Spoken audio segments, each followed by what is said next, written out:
این ماه رمضان در امتهای پیشینم فرض گردانیده شده بود، یک ماه مکمل. بعضی انسان ها میگویند 3 روز است، 5 روز است، اینا کذب است، اینا دروغ هستند. خدا در قرآن ماه ذکر کردگی هست. یک ماه رمضان بر همه شما فرض گردانیده شد. کدام شما اگر فرضیت ای را انکار کنین شما کافر هستین، شما مسلمان نیستین. آیتی که دویم بر شما خواندم تحلیل امام شافعی را بر شما میکنم که حضرت گفتند ولا نبلونکم بشیء من الخوف. خداوند در این آیت بر ما و شما از روی تفسیر امام شافعی به ما و شما خبر میدهد که خدا میگوید البته به البت بندگان خودم را در دار حیات امتحان میکنم. با چی امتحان میکنم؟ من الخوف، از خوف. امام شافعی میگوید المراد من الخوف خوف من الله. مراد از این خوفی که خدا در این آیت به ما و شما خبر داد خوف از خداست. خدا میگوید من از ترس خودم شما را امتحان میکنم. آیا در پنهانی و در آشکارا، آیا در روشنی و در تاریکی از من میترسید یا نمیترسید؟ شما را من امتحان میکنم. یک حادثه و یک عمل پیش شما میارم، در تنهایی هم میسنجم تان، در آشکارا هم میسنجم. کنی حال تو چگونه هست؟ کنی در همه صورتها از من میترسی یا نمیترسی؟ مراد از خوف امام شافعی میگوید همین است. والجوع موضوع ما و شما. المراد من الجوع صوم رمضان. امام شافعی میگوید خدا میگوید که من بندگانم در گرسنگی میسنجم، در گرسنگی امتحانشان میکنم.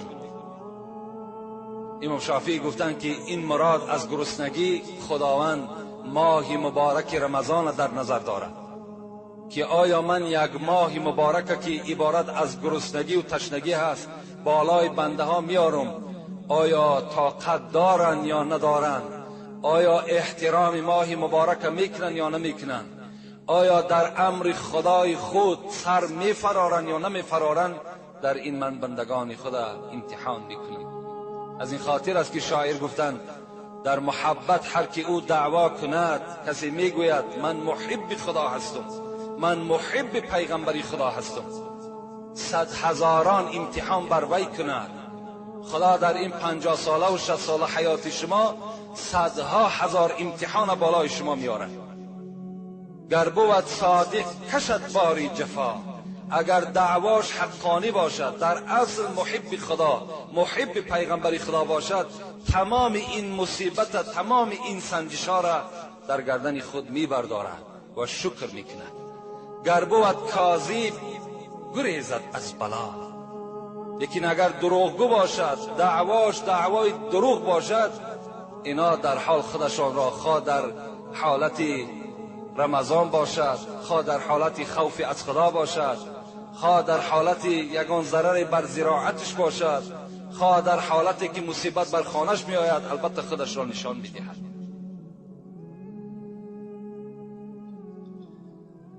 من فرح بدخول رمضان حرم الله جسده علی النیران.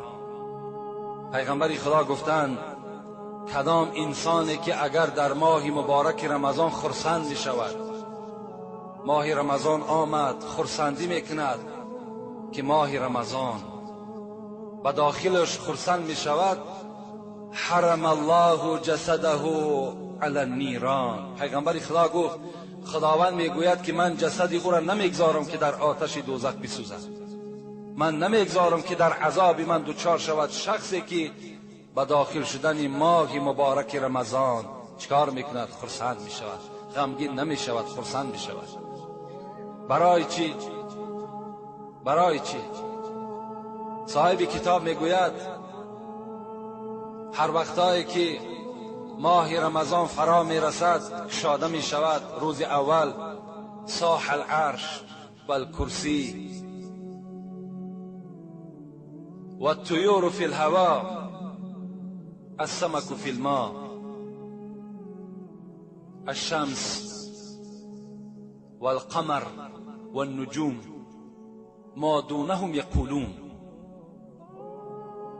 کرسی صدا میداده است، کرسی الهی، عرش صدا میداده است، ملائکه ها صدا میدادند، آفتاب، مهتاب، ستاره ها، پرنده های در آسمان، ماهی ها در زیر آب، تمام حشرات هایی که در روی دنیا جان دارند.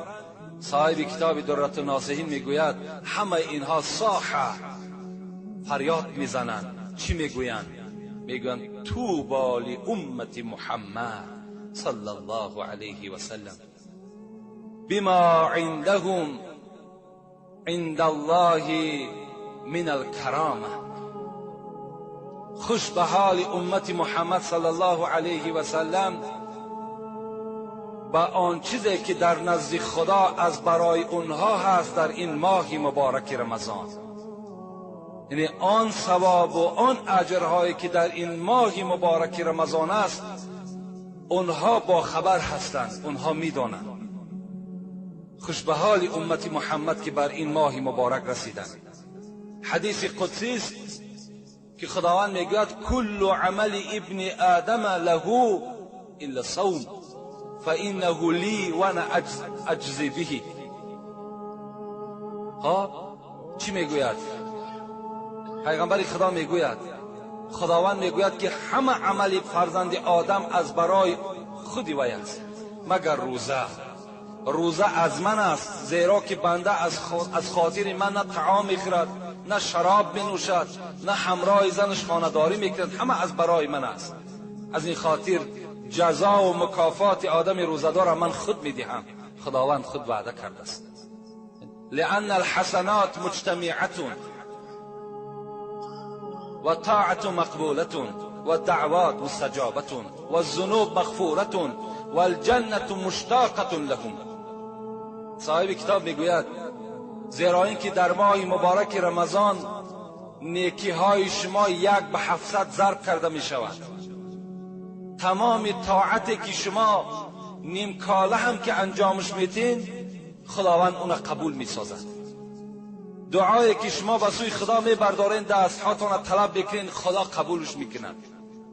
گناه های شما را خداوند مغفرت میکند. بازم همه این چی است؟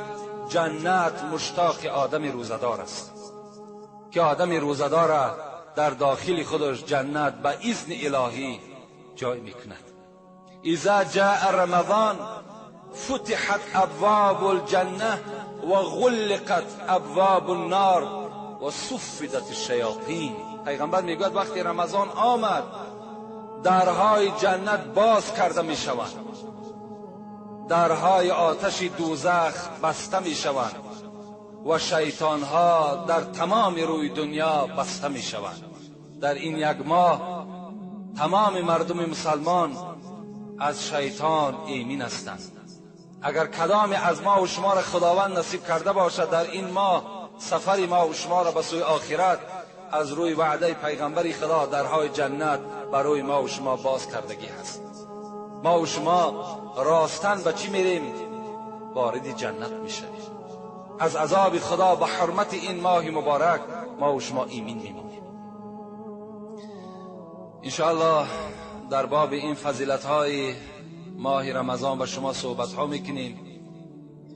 الحال میخوام یک چند مسئله را